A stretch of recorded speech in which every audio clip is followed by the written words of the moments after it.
I'm Alex Villarreal with the VOA Special English Technology Report. The world has almost 7 billion people. At least 2 billion are expected to be on the internet by January. New growth is mostly from developing countries.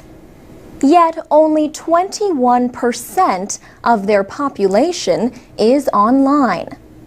A group called the World Wide Web Foundation is working to make the web more usable to more of the world. Tim Berners-Lee is the British computer scientist who invented the World Wide Web. He announced the launch of the Web Foundation last November. The group says many people can access the web, but are unable to use it. The biggest reason is illiteracy.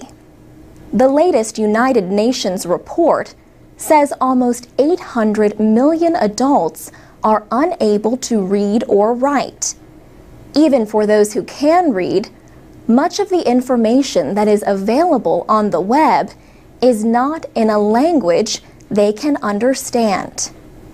Tim Berners-Lee first proposed the idea for the World Wide Web in 1989.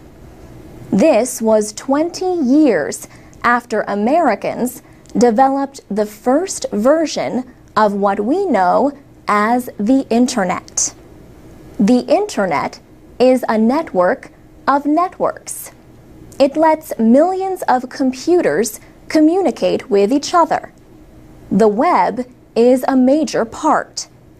However, people now often use applications that are not web-based, like on social networks and mobile devices like the iPhone. Tim Berners-Lee created the World Wide Web as a way to help people share information. His early work brought the hypertext markup language, or HTML, used to create web pages. It also gave us the Hypertext Transfer Protocol, the HTTP before web addresses. By 2008, Google reported that the number of web pages had passed 1 trillion. Steve Bratt is chief executive of the World Wide Web Foundation. He says the foundation wants everyone to be able to use this information. He says, "Our main purpose is to advance the web to empower people."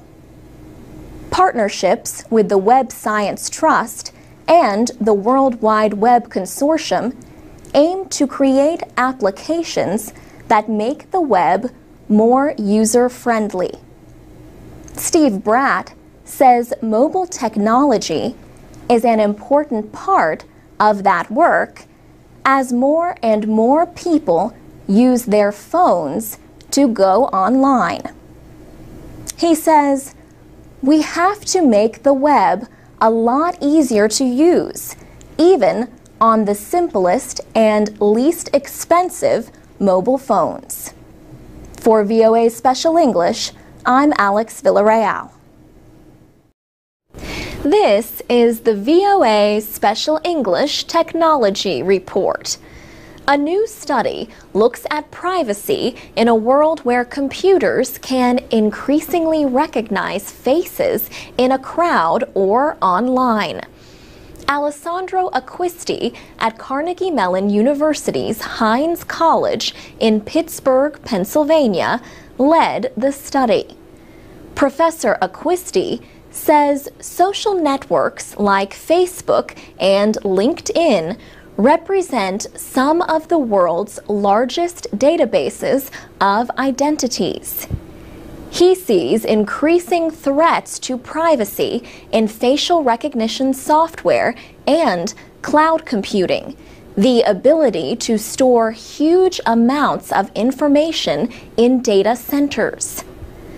The convergence of all these technologies, face recognition, social networks, cloud computing, and all these advances in data mining are creating this world where you can blend together online and offline data.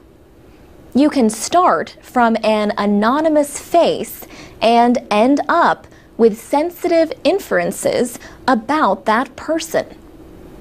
Recognition systems measure things like the size and position of a nose, the distance between the eyes, and the shape of cheekbones. The software compares lots of images to try to identify the person. Facial recognition programs are used in police and security operations, but the software is increasingly popular in other uses, including social media sites. For the study, the Carnegie Mellon team used software from Pittsburgh Pattern Recognition, or PitPat. Google bought that company last month. The software can recognize faces in photos and videos. The researchers did 3 experiments. First, they collected profile photos from a dating website. Its users try to protect their privacy by not listing their real name. But comparing their photos to pictures on Facebook identified 1 out of 10 people. In the second experiment, the Carnegie Mellon researchers asked permission to take pictures of students on campus. They compared these to photos on Facebook.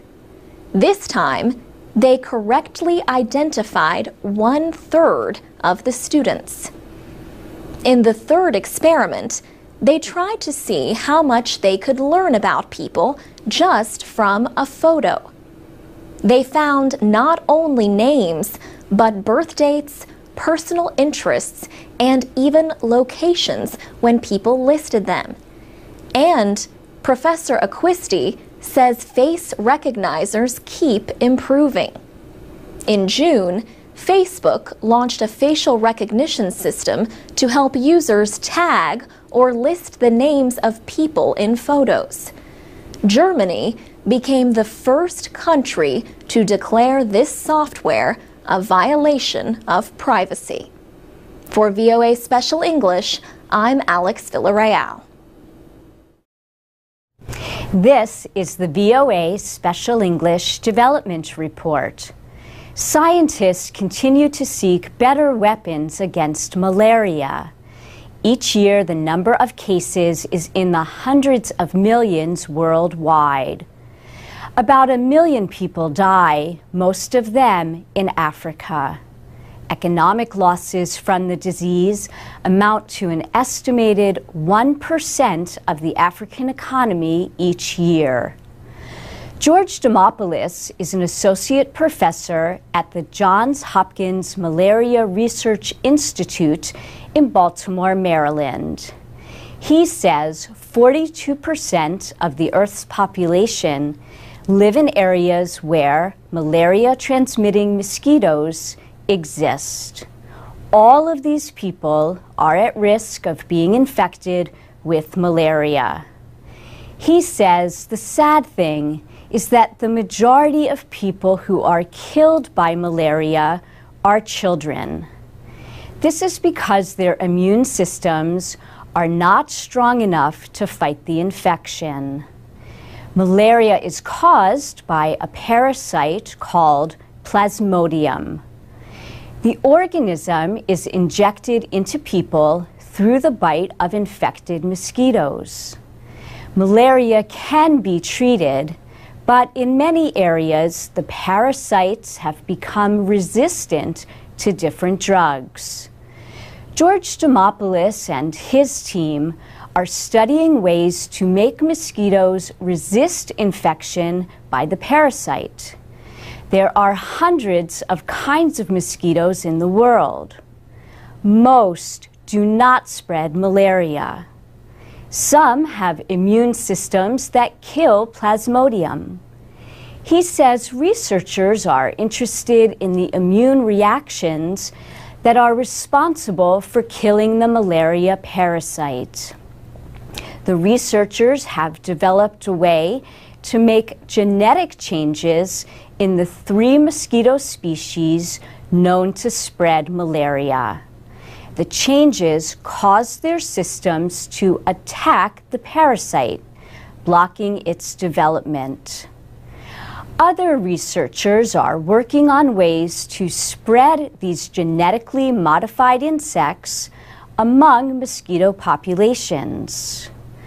Professor Demopoulos says there is still a long way to go, but current malaria research is highly promising.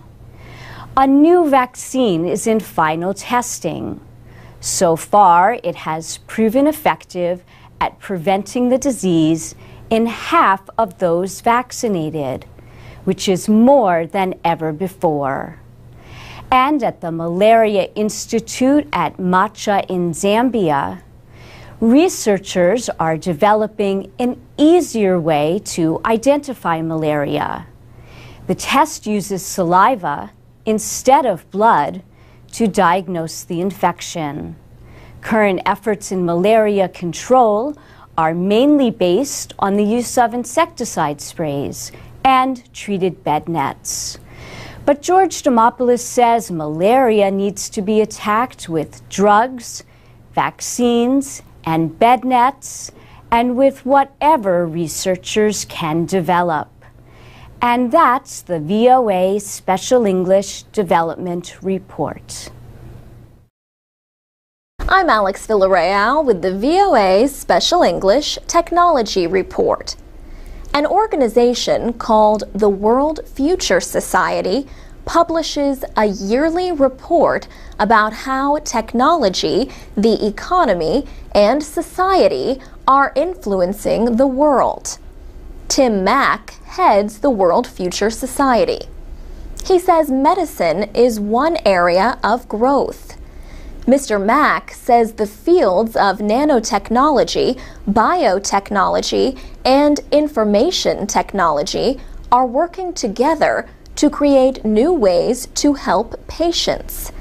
These include better ways to provide medicine and identify disease without invasive operations.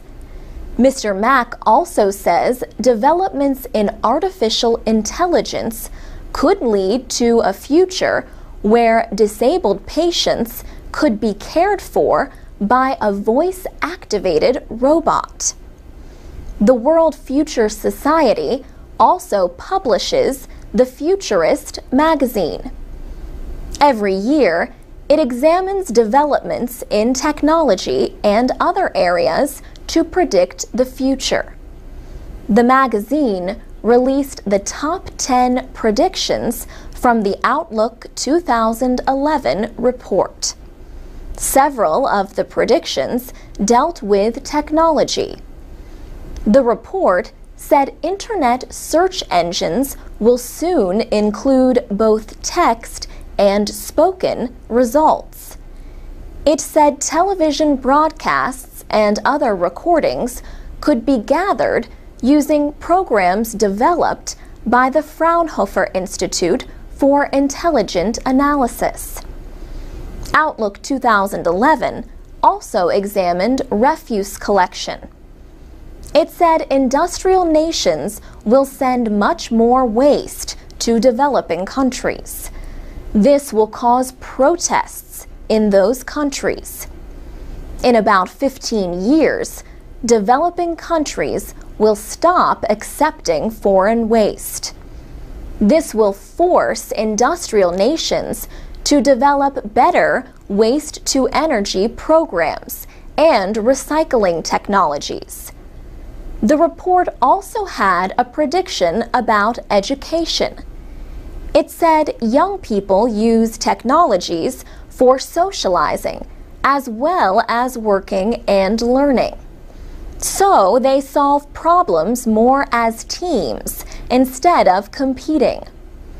In this way, Social networking is supporting different kinds of learning outside the classroom.